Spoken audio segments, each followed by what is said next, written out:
Downside is that some people say, well, look, I hardly have enough leads right now to support my own company. Why would I give those leads away?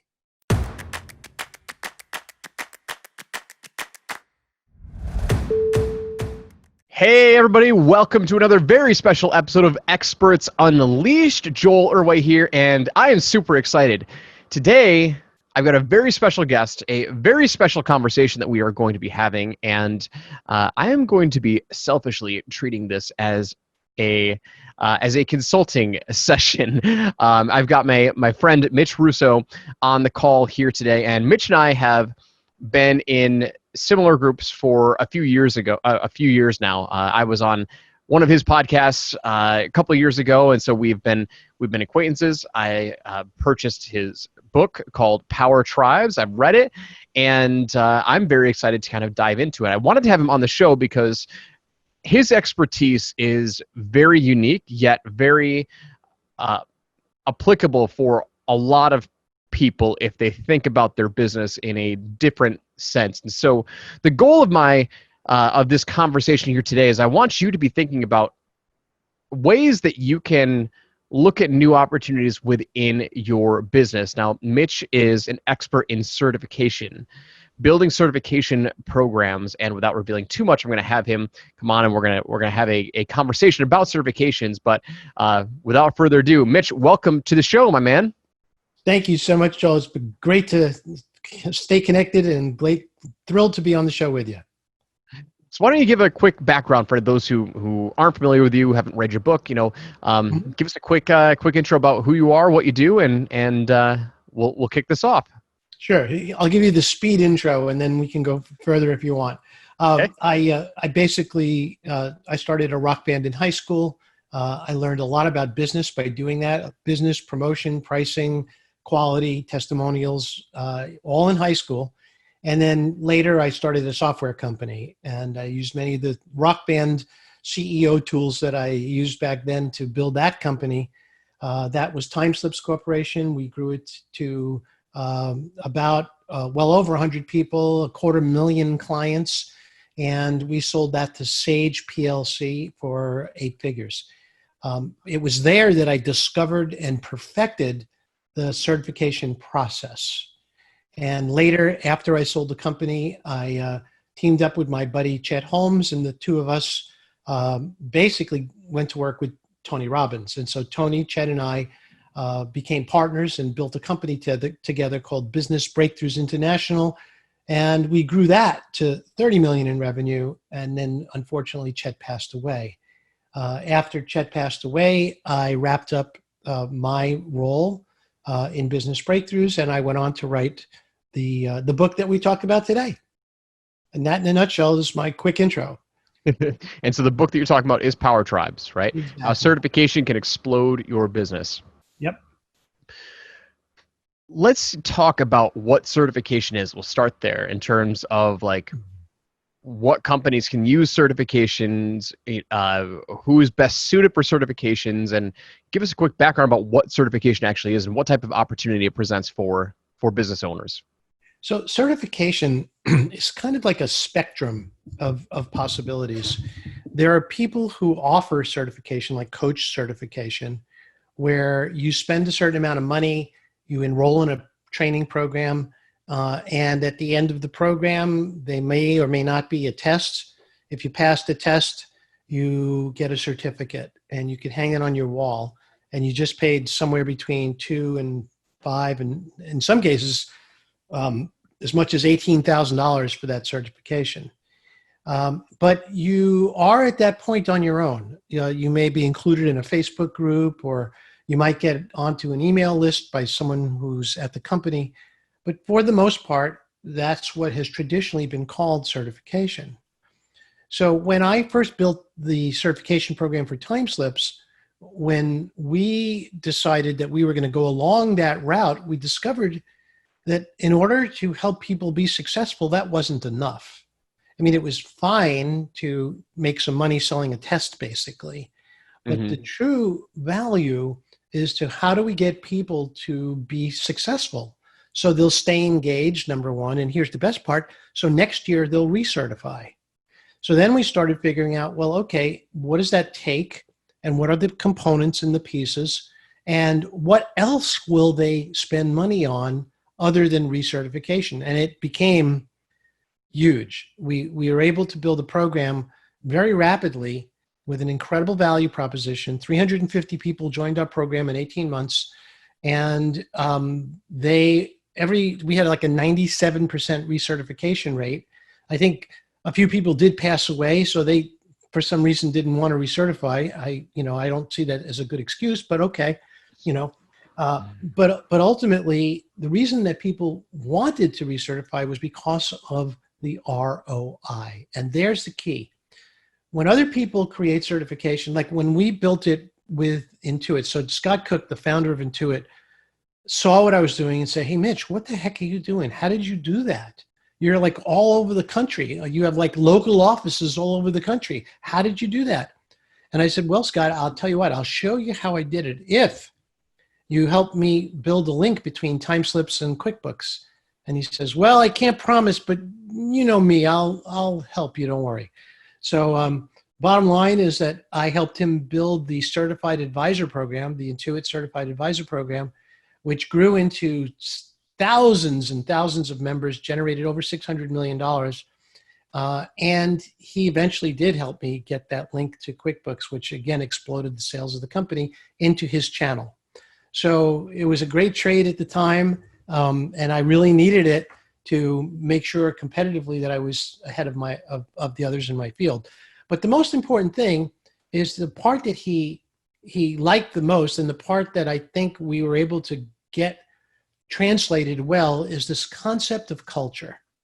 So we have the business proposition, which is buy certification, and we will help you be successful by feeding you leads. Every week when I work with a client, we actually literally engage a CRM system to feed leads directly to our certified coaches, partners, consultants, whatever we call them.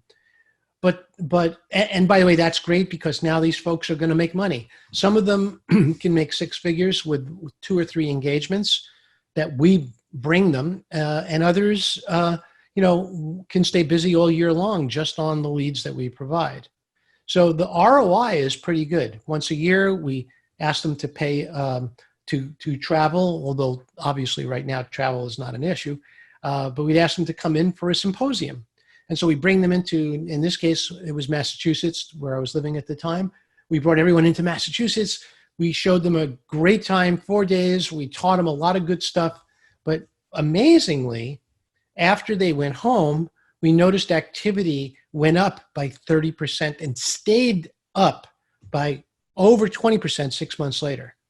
So the symposiums served several purposes. Yay, they were there to teach people good stuff that they could use, but let's go back to the culture thing again, because that's really what makes the difference.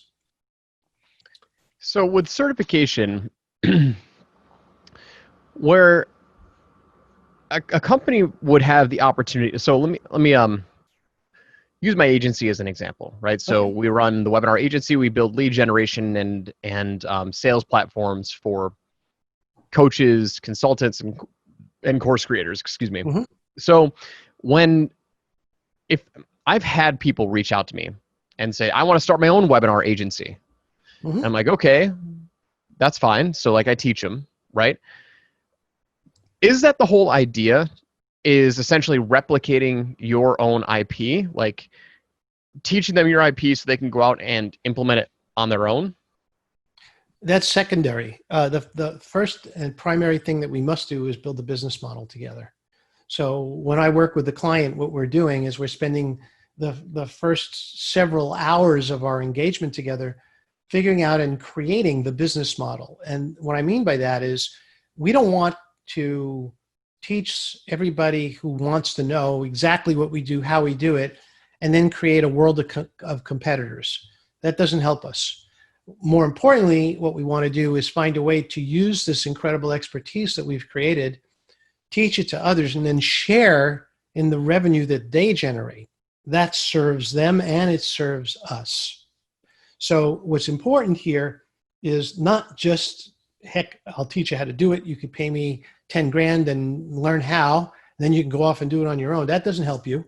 10 grand is not going to, keep you happy very long. I mean, certainly it's great for, off the cuff finding, you wouldn't pass $10,000 on the street if you saw it.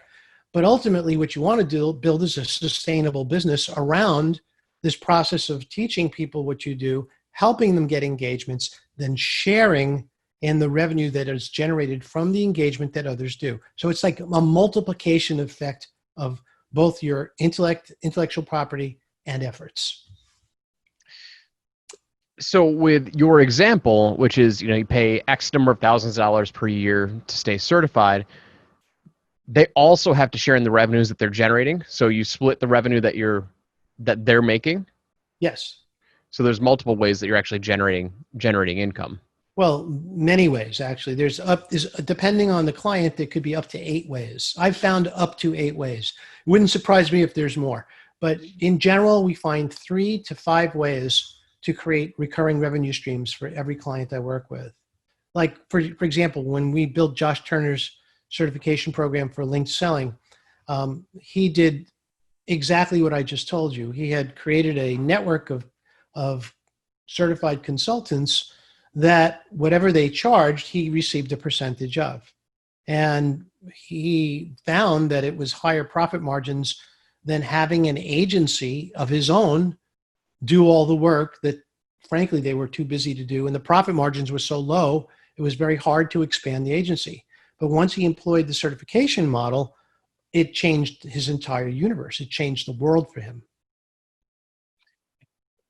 His responsibility as the lead for the certification, as the certifier, then what's his primary responsibility? Is it to generate leads for these people, or is it only education and advisement for them and training? If I had to break it down into buckets like you just said, it would be education, it would be lead flow, and it would be community.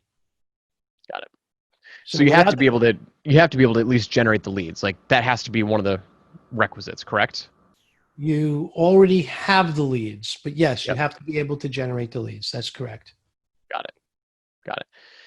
So in the so this is always fascinating to me because I personally have a bucket of people in my audience who are desperately trying to be a webinar consultant or a webinar pro, and they're joining my programs and they just want to pick my brain. They want to learn how my brain operates, and we still run our agency on its own. So if I were to kind of, and I think if you're listening right now, like, who else does this work for? Can any business do a certification model, or does this really lend itself only to certain types of businesses? That's the main question that I've got right now. Sure. It's surprising me how many businesses this works with and lends itself to. My primary target market when I originally started was SaaS companies, software companies, because frankly, that's where I was. That's what I did. But since then, I've worked with coaching, consulting, training companies. I've worked with real estate education companies. We just finished a program for Black Card up in Canada. My most recent client is a guy who is a $20 million company. He has people in different cities that do auctions on behalf of those who are, downsizing. I mean, that was a new world for me. I didn't realize that existed even, and yet here he is. He attended one of my sessions with me and said, this is exactly what we're looking for. We never found a way to articulate it or a business model that made sense until you showed us what you do. And he signed right up, and now we're in the process. We're deep into it. We're about to, I believe we're going to be launching by the end of August. Oh, nice. So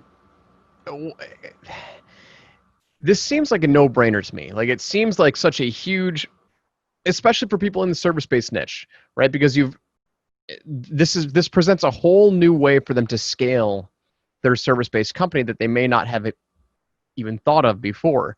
Right. Like, especially for digital marketing agencies who, the small-time entrepreneurs that run these digital marketing agencies that are successful, right? They're running a high 6 or multi-7-figure business, but they hit a ceiling where, like, the only way for me to grow is to just hire on more employees and just keep growing the team as we generate more leads. But this opens up a new world where you could scale your IP by packaging this into some sort of training and certifying other people on how to do this, right? I mean, Yep. what am I missing here? Are there any downsides to certification yeah, is there any downside to certification? Well, let's get a little more granular because I want to make sure that we cover the specifics of this. So the downside is that some people say, well, look, I hardly have enough leads right now to support my own company. Why would I give those leads away Yep. to my certified partners? So that is what I encounter that question a lot. And it's simply a shift in thinking that will open your eyes to why that is irrelevant. So let's start with something that is in common with most companies. If I asked you the size of your list, and I asked you, I'm talking about your prospect list right now, and I said to you, what is the size of your customer list? For most people, it would be about 5%. So it would be 5 to 10% of the number of prospects are customers. Could be less. So what do we do with the 95% who never bought? And why didn't they buy? Well, they didn't buy because in some cases, timing, in other cases, price. But in most cases, it's because they didn't have the confidence that the money they'd spend would eventually pay off. So what we then do is take those leads that we have as prospects and we distribute them initially to our brand new certified partners, certified consultants. And we say to them, look, we're going to be putting them in a CRM system and you have 72 hours to reach out to those people. And here's your value proposition. I know you spoke to Joel before about working with him to build your webinar and you did not take advantage of that. I am going to be offering you one-on-one support if you decide now to make the move and go forward. Here's the price, and I will include my time and help you for free for 3 private sessions. That should be enough to get you off the ground, but if we need to go further, we can do that too. Now what you've done is change the value proposition for your existing prospects. Now they're going to say, well, geez, I guess if I have somebody I could work with personally one-on-one and trained by all means, I should take advantage of this. So you're now going to utilize your prospects before that you couldn't sell with your new certified consultants. And you're going to be sharing in the revenue that you generate. Now, this is all based on what you took your certified consultants through in their training. You're going to teach them all the stuff that you need to do. But just because they graduated your program doesn't mean they can actually do what you do. So there will be a period of time with your pilot class where you're going to have to walk them through, even hold their hand, even do the work for them in certain cases to ensure that their clients are successful. Now, that's a downside if you say, well, Mitch, I already am booked complete. I have no time. I could barely breathe right now. I get that. If this isn't something that you feel like you can commit to, like, for example, if you can't commit to making your certified consultant successful, please do not do this program.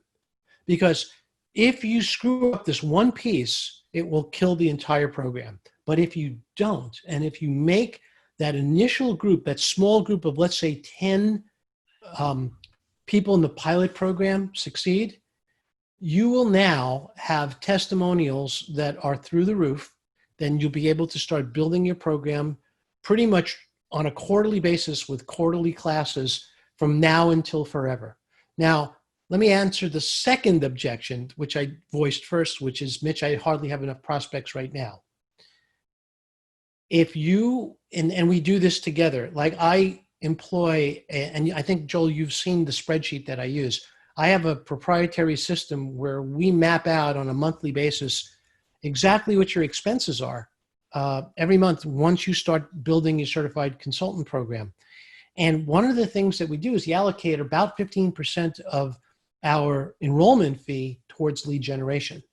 So if we're charging $15,000 or $20,000 for certification, then we absolutely understand that we have somewhere between $1,000 and $2,000 to market for every individual certified consultant. So if you had 100 people in the program and you were generating an extra couple of 100,000 set aside for marketing that you could use for Facebook ads, do you think you could provide them with enough leads once they run through your existing prospect base? Yeah. Good. That's all Yep. you need. So now, and by the way, what's happening here? Let's take a quick look at what's happening here. So now you're feeding this group, let's call it 100 people, because it's easily 100 by the end of the year if you have a big enough value proposition. And now you're feeding those 100 people, you're keeping them happy, they're making money, but you're making money alongside of them every single time they make money, number one. So you're growing your own company. Number two, the marketing is basically free because it's coming from the enrollments that they're paying. Number three, you have a profit center that's going to generate somewhere between 50 and 65% profit to you, which is coming from certification itself. So remember I mentioned that when we built this back in the 1980s, we generated an extra $1 million in profits just in year one. Well, now the numbers have changed. We have this thing called the internet. It worked great. We can do things a lot faster, a lot more efficiently. Those profits go through the roof. Mm-hmm. So the downside is, A, you need prospects. B, you need time. C, you must have intellectual property that evolves. So like, let's say you were certifying somebody on how to cook a turkey. Well, after they learn how to cook a turkey, the next year, they're not going to come back and learn how to cook a turkey again. Yep. So you need to have a system that evolves, that you as the leader of this program evolve over time. Like with software, every year we had new features, new ways of using the product. And most of my clients are finding ways to evolve their program. In fact, this is a motivator for them to evolve their program so that they are staying ahead of the curve as well. Make sense? Yeah, 100%. Out of curiosity, how many leads per month do you need normally? I know this is going to differ by market to market, but like, is there a general rule of thumb for how many leads per month that you need to provide each one of these certified consultants? Like, are they happy with like 5 leads a month? Do they need 10 leads a month? I know it's probably going to determine on how many they actually convert into customers, right? But Exactly. is there a And, rough rule of thumb? mhm. Yeah. So depending on the pricing of your services, in other words, if you have a really low cost service, then 5 leads in a month isn't going to be enough. If you have a nicely priced $5,000 service, $10,000 service, 5 leads a month is going to be fantastic. Now, if you read the book, you may remember this. One of the things that we recommend in the Power Tribes book is that if you hear from certain people that there's still not enough leads coming through, you create something that we call the co-op program. And this is how the co-op program works. You send out a message to all your certified consultants and you say, hey guys, some of you have come back to us and said that you're not really getting enough leads and you want more leads. Maybe you built your company, maybe you've added staff. Well, we have a way here to help you. And what we do is we're going to take everybody who joins the co-op program and pool the money, and we're going to buy leads for you using our buying power and our expertise. And we're going to round robin distribute them to everybody who has become part of the co-op plan. Now, all you're doing is you're collecting 200-300 of everybody's program. And just as I said, you pool that money, you buy leads, you distribute it to everybody. Everybody's super thrilled, and they're getting as many leads as basically as they want. And they can buy shares. So, let's say you say that everybody needs to put in $365. However, if you want 2 shares, you double that amount. And some people do. So that's how you solve the lead problem, if that really is a problem. Oh, isn't that kind of like double dipping? Because they're joining your certification program with the promise of leads already, right? Now they're saying they have to pay more for more leads. Like, you don't have to do that. It's if you hear from you, your scenario was, if I hear from my own people that we're not giving them enough leads, then you say, great, well, we have a way to help you get more leads. Now, of course, I didn't say that you couldn't spend more of the profits from the program to generate more leads.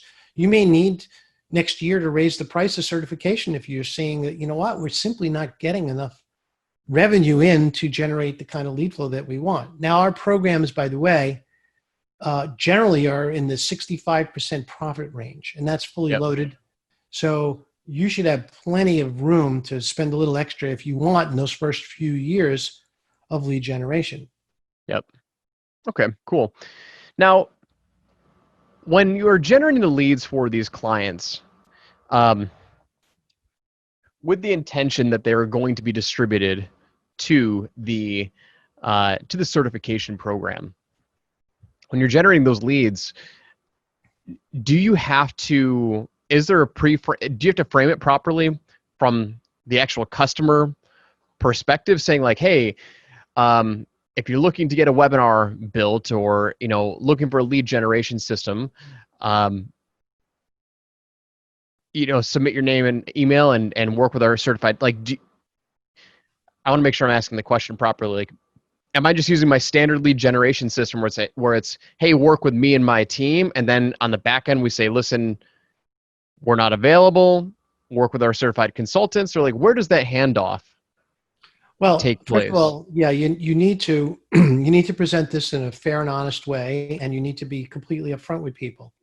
I have one client who advertises that work with my team. That's all they say. Work with us and work with my team, and we'll get in your case, we'll get your webinar built and designed properly. And again, I don't know how much effort this would take, particularly in the beginning, probably not too much, but you can, as an added bonus, you could say, and anybody who chooses to work with us in the month of March, I will personally review your plan before our team puts it in action for you.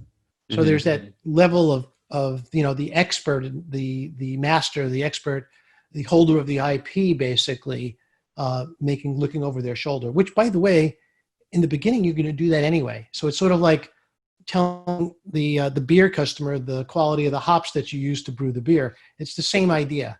You're saying what you do because you're going to do it anyway. Yeah. Okay. So the actual lead generation has to, is framing it so they're expecting it to come from the team. So okay, cool. Yeah. So now what about the price of the offer? Is that something that you set as the leader, or you let the leads kind of pitch whatever they want? Well, we experimented with this in several different cases. What we have found is that when we bring on people to be certified, is that one of the things we learned the hard way is that they're not salespeople. If they were salespeople, they'd be selling. They're certified coaches. They're certified consultants. They're certified partners, but they're generally not there as experts in selling. That's our job. So what we do is we build the landing pages and the sales pages in advance for them. We create a portal for every individual certified consultant. We give them their own website. We give them their own back-end portal where they can see their leads and use a CRM system we provide to automatically follow up and do things like that. And we also give them a page that they could distribute, that when they offer their services, they send out this page that's branded for them. And now when the client says yes to Bob will get notice that someone just paid $2,000 for their startup program. Now, because you're the one administering this, you could choose, and again, we've had to go both ways, you could choose to basically collect all the money and then pay Bob, or you could have Bob collect the money and pay you. It's up to you. I like collecting the money myself, but you could do anything you want.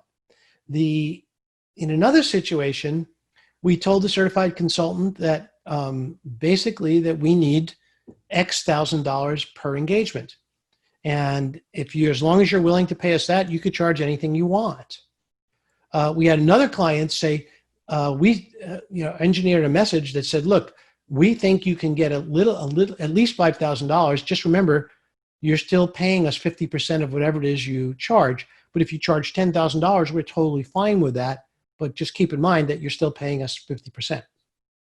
So Is there are different ways to look at it, different ways to do it. is that the typical profit share? The revenue share is 50%. Is that it? Interestingly enough, I like 50-50 because it seems basically fair. But I've Mhm. had clients use as 70-30, where the company keeps 70 and the consultant gets 30. And the justification was they're getting paid far more than they ever would have if we had just hired them at 25 or even $50 or even $100 an hour. Mhm. And so I think it's up to the person and their audience. I like 50-50. I think there's plenty to go around. I'm of the abundance mindset when it comes to things like this. I share as much as possible. Yep. Yeah, I think that seems fair. I mean, you're teaching them the business model. You're giving them the business in a box per se. You're holding their hand on fulfillment. You're giving them the leads, showing them how to sell it. Um, that makes total sense. It makes total sense. Uh, Remember, you're also putting in place some elements here that if they decide later they don't want to quote unquote recertify, it's going to be impossible for them to do business. So that's why I'm saying, with Josh Turner, what we did is we built a back end called the console, where when you're certified, you log into your console and you have a whole set of tools that you use for client engagement that you couldn't possibly have access to unless you were working with the company. So our goal is to try and create this environment where you might, in a negative way, see it as them being trapped, but in a positive way is we're enhancing their ability to do their job more efficiently with a higher level of quality. that sounds like it's complex on the back end, like all the portals and whatnot. I'm sure you probably have your own system that is built out that's easily replicatable. But do people get tripped up on that? Like, do people who want to launch their own certification program? I mean, that sounds like it's got to be. That sounds like it's a lot of like it can get. I mean, it can get pretty confusing, and it sounds like it has to be pretty techy. I mean, you did this before, kind of the boom of the internet, but I mean, you know, what goes into the portals and all and Sure. that element. Yep. Yeah, it's really it's actually simpler than maybe even it sounds. So on your website today, you would add a top level menu item called login, and that would be for your certified coaches. So the coach logs in, and let's assume it's WordPerfect for the moment. At that point, they're presented with a page, and it's a single. It's not a post; it's a page, and on that page, there's a link to the Zoho CRM, and they put in the credentials that you give them to Zoho CRM, and now they're into their CRM system. Now, if they click out of that and go back to their page, there's another link that says sales page. Now, this is where they either fill it out with the credit card information or they can send a link to a customer. That's their page. The tools are links on their page on inside of a WordPress website. It's very simple to do. And I've had clients basically say, nah, we don't want to do any of that stuff. That's fine. If you just want to basically distribute names to people and leave them on their own, the downside is that they won't have as much success without the tools. They won't, like we had rules set up in the CRM system. And I use Zoho because Zoho has a certain set of rules that I like. And I have a Zoho consultant who works very inexpensively for my clients. So the way these Zoho platforms are constructed is that if the certified partner logs in and there's their leads, they have 72 hours to respond to those leads. And if they don't, those leads are moved to somebody else. Now, what's interesting is what's in there are all the communications ready to go. So you've pre-built all the sales letters. You've set up the timing for them. All they have to do is connect with the individual and say, I just want to let you know, we got your inquiry. I hope you got your free report. I'm happy to chat with you anytime you're ready. And then over the course of the next 2 or 3 weeks, they're going to receive a series of timed emails, each one of them being has a link in it where they can respond to work with your certified coach. And by the way, it's not a big deal, but you can call them certified coach, certified partner, certified consultant, whatever you want. Yeah. What are some of the biggest certified programs that you've seen out there? Some that you've worked with and some that you haven't worked with? Like just like I see certifications now all the time because I got my glasses on. I got my certification glasses on. So like I'm actively trying to look and see what they're doing, and because it's something that I am going to launch. It's just a matter of when. We've got a book coming out, so my book is going to be an excellent lead generation tool for the certification, the certified partners. So, yeah. So, like, what are some of the biggest ones out there that you see?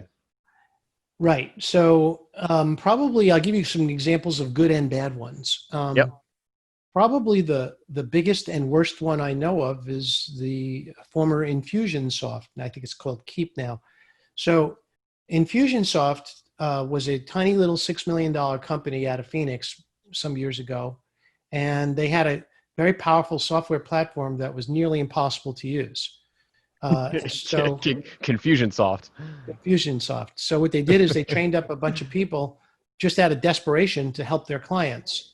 That's when it dawned upon somebody, wait a minute, why don't we kind of make these people salespeople and maybe even charge them for the training?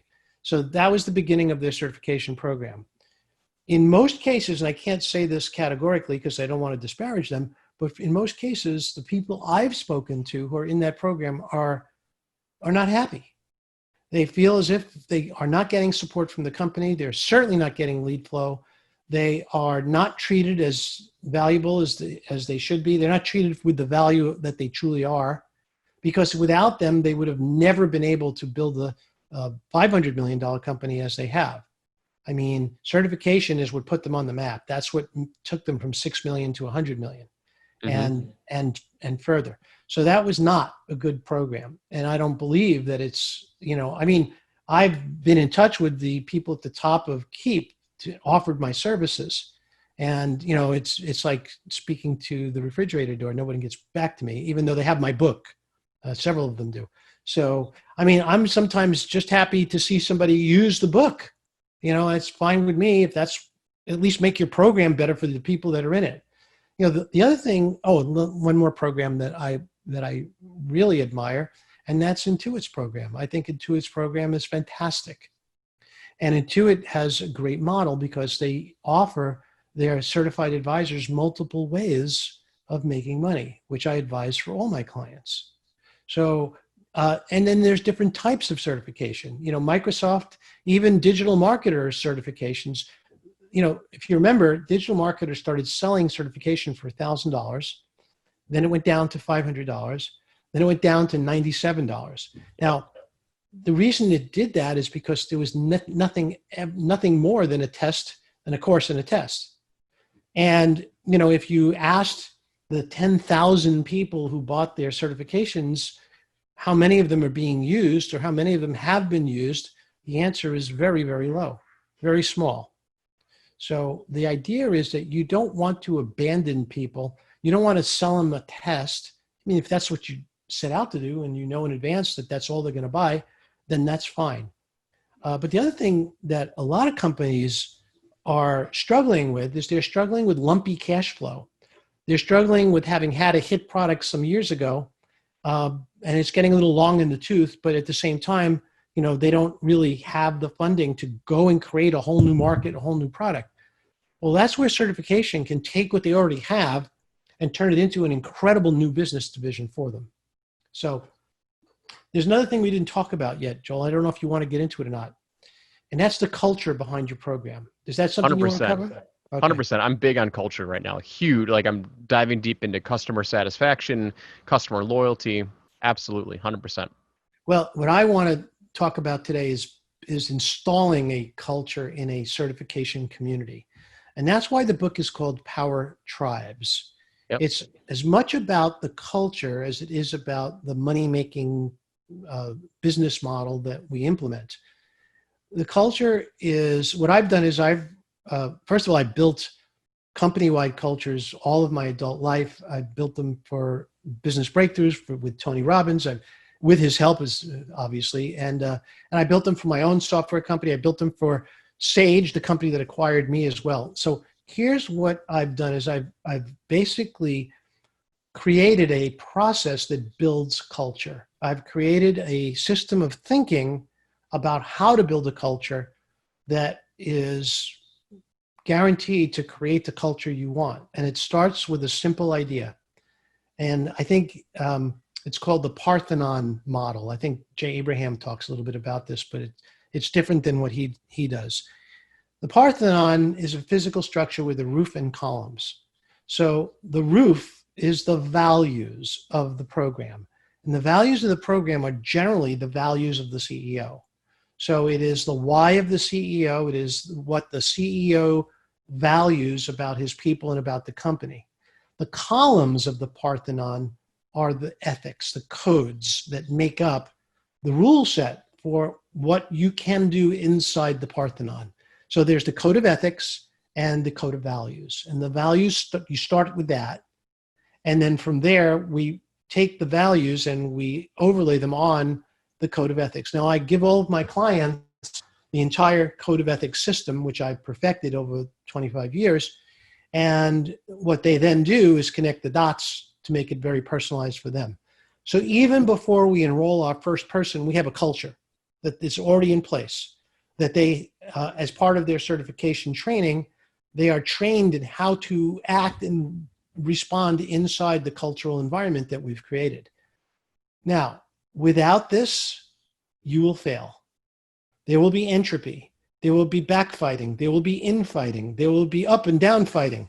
Without culture, you will have a revolt and people will leave. And in fact, you'll end up with lawsuits. Trust me, I did all this. I ended up with the lawsuits.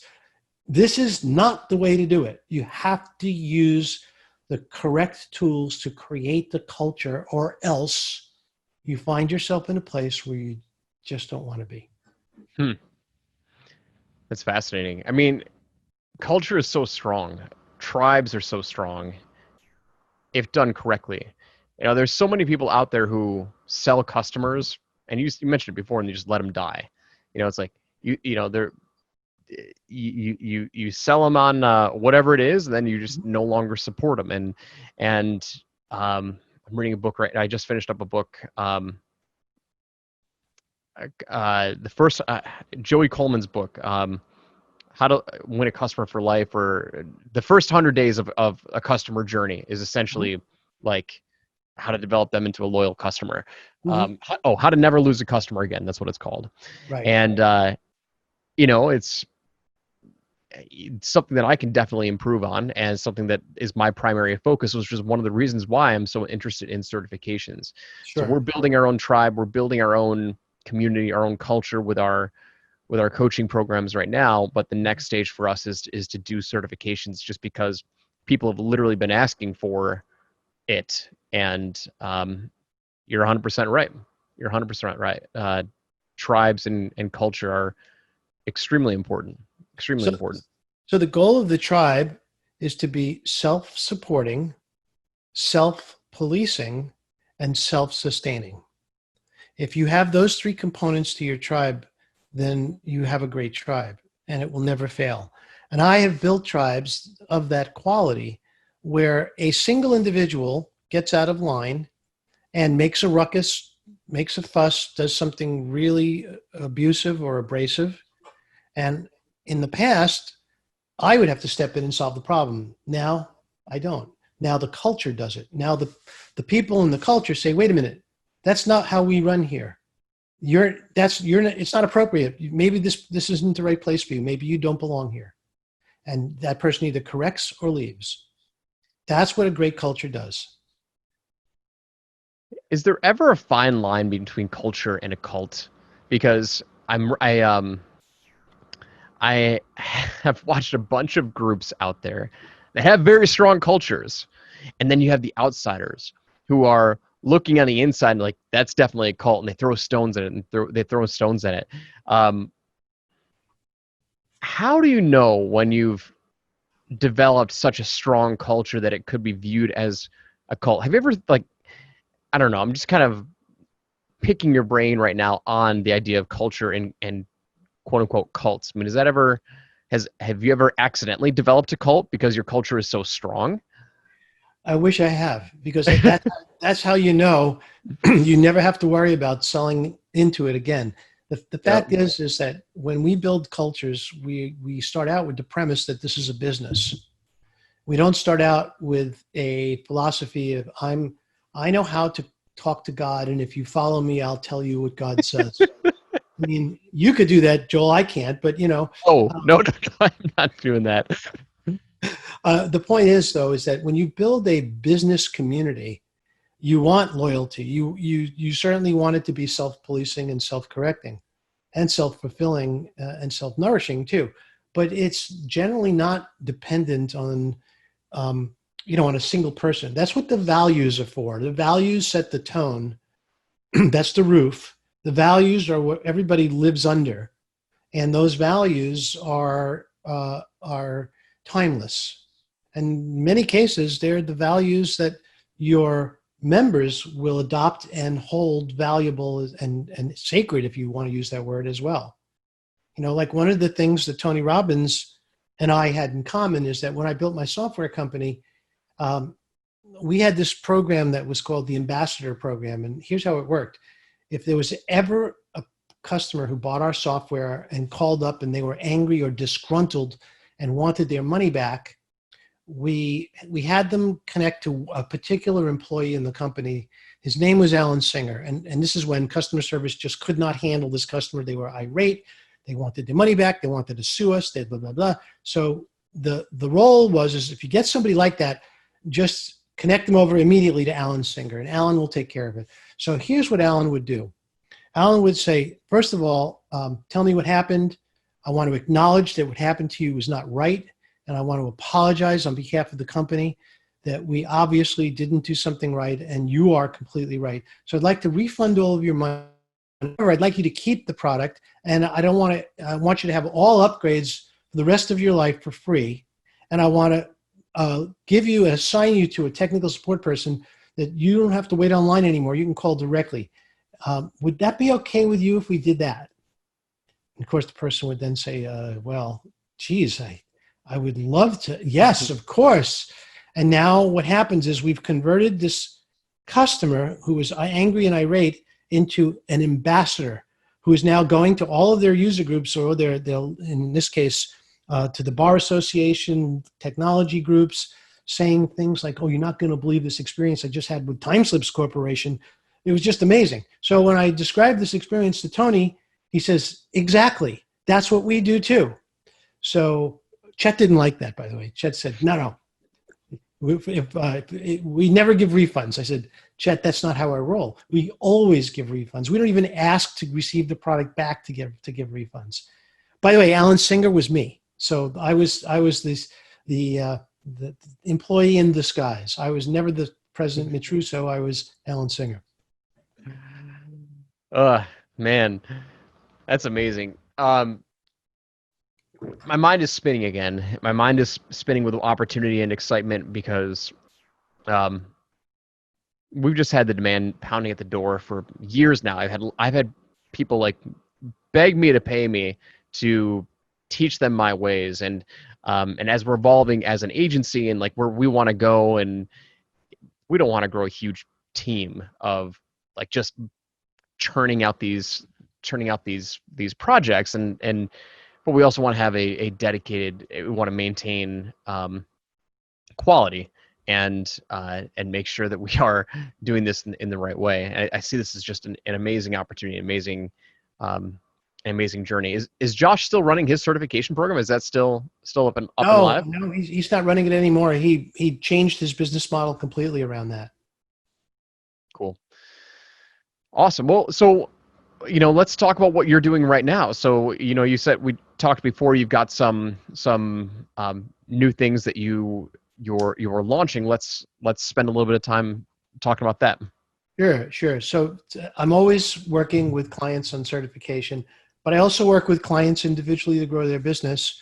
I have a thing that's called the Accelerator, and it's a 2-month program which anybody with a business can join. And it's pretty much guaranteed that we compress a year of progress into 2 months, and by the end of 2 months, you're at a much different place in your business. But I always like to bring in new leads. So over the COVID quarantine, I was a little bit bored. So I decided to sit down and write an entire program on marketing. And I'm offering it for a very, very tiny amount of money. It's actually free for the first 3 lessons, and a tiny $27 to go forward.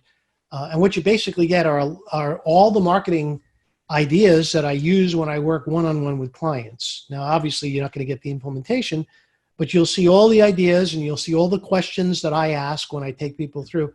And that's, I think, is a great way to help people get familiar with who I am, what I do, and potentially some of those will convert into coaching clients. Awesome. And so where can we find that? Go to ProfitStackingSecrets.com. Perfect. ProfitStackingSecrets.com. And your book is called Power Tribes. Right. It's a great book. I think I read it 2 years ago, maybe a year ago. This is how long that certification's been on my mind. It's been a long time, but and I've recommended it. I've recommended it on my podcast. I've recommended it to other people and clients as well that were considering doing certification. As I said, I don't really know much about it, but there's a book that you can definitely check out. Here's what you should read. So, was there anything that we left out that you wanted to cover, Mitch, that we didn't? Well, I'd like to, if I could, I think the question comes up in most people's minds, how much can I charge for certification? Mm-hmm. Now, I sent you a video where I take somebody through an entire planning session. Do you remember that video? Did you see it? Or maybe... I don't. Nope. Okay, I'll resend it to you. Okay. But here's the bottom line. It's a very straightforward way of thinking. So the goal is that whatever we charge, the goal is that the person who pays the money must receive a minimum of 3x, but on average 3x to 10x of what they paid for certification. So if they pay $25K, if they're not going to get $75K back, then they're not going to recertify next year. So we start with that. We say, okay, now we understand there's a 3x to 10x piece of this. How can somebody make money? How much would they make on an engagement with us? And I'm talking about only their 50% of the share. Other products do we have to sell and make a commission on? There are all the things that they can do for the company that they could use to make money. And that's how we come up with pricing models. So let's say, and I'll go back to Josh because you know him, when we first did this, we looked at this and said, well, for heaven's sakes, most of our folks could probably make $100K in the first year. And I said, well, that's amazing, but you don't want to charge $100K for certification. Let's pick another number. So I had suggested at that point that I felt like $25K for certification would be fair because that's easily 3x, and probably for some it will be more. For some it will be less, but 25K is good. And then the other thing that we do is when we launch, we always launch the first class with a discount. So it's a pilot program. We explain It's a pilot. The price is going to be lower only for the pilot, but the amount of attention you get is going to be higher because we'll still be working out the bugs in the training program and in the systems. So if you'll bear with us and be willing to go through that as a pilot participant, you'll pay less, get more attention. So in that case, if you're going to charge 25, you might charge 20 for the pilot. Now, if you get 10 people, that's an easy math. If you get 20 people into your pilot, that's $400,000. Now you have enough money to do everything you want, including pay for my services to help you get there. It's all part of the equation. It's really just math. At that point now, you have ample profits from just one launch to pay for the entire program pretty much for the rest of your life. And our goal is to have quarterly launches. And each launch can be bigger and bigger. Now, remember, the first launch always comes from our customer base because they're the ones who know us best. But once we have the testimonials from the customer base, at that point, we can launch this as a business opportunity to raw public. and have them go through the training and do exactly what everybody else does. Now we have no limits on the size of the audience that we can approach. So that's the only last thing I wanted to cover. Yeah. No, it's fantastic. I mean, it's a big opportunity. There's no doubt about it. And it's in a unique way for a company to scale without having to go and just generate more leads for themselves. It allows them to scale in a different fashion, building a tribe of ambassadors. And yeah, I mean, in reality, wouldn't it make sense to have a lower price for the certification if you're making money on the back end as well? So wouldn't you want to get as many people into certification because you're also making money on the sale as well? So it's, I don't know. It just that's going through my mind. I mean, in terms of pricing model, yeah. What's your opinion on that? I don't. My belief is that if you want people in, you want them to be all in. Mm-hmm. And so my belief is that if you're going to provide a set of benefits that are essential, then why would you take some of those benefits away if they pay less? Yep. So, like you say, okay, well, you could join the program, but there's no lead flow. Well, you'll never see that person next year. That. So you don't want to do that. You just want to basically focus. We really are mentally and emotionally set up to only understand one thing at a time. And so we don't try and sell two products at the same time for that very reason. Sure, there can be an upsell, but for the most part, we present the entire picture. And by the way, when I work with clients, I give them the video scripts to use to record their entire sequence on how to pitch this program. Now, clearly, the pitch is different for every person, but I try to instill in folks that there is a theme that works really, really well that I perfected a long time ago, which now has been used many, many times by many clients and many people, and others outside of what I do use inadvertently a very similar theme as well. So we teach all of this as part of the prep work for getting people into the program too. Perfect.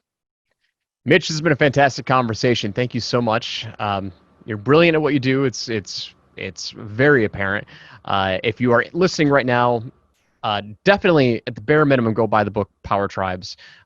Take Mitch up on his offer with the other. I can't remember the link that you gave us for. It's ProfitStackingSecrets.com. ProfitStackingSecrets.com. That's free for the first 3 lessons. Check out his marketing brain, his marketing mind. You've already gotten a crash course lesson here today on developing a potentially new business model for your own offer. Mitch, thank you so much, man. It was great to reconnect. It was great to have you on the show. And for my listeners, if you're listening right now, please connect with Mitch. Let him know you heard him on Experts Unleashed. And we'll see you on the next episode. Take care. Joel.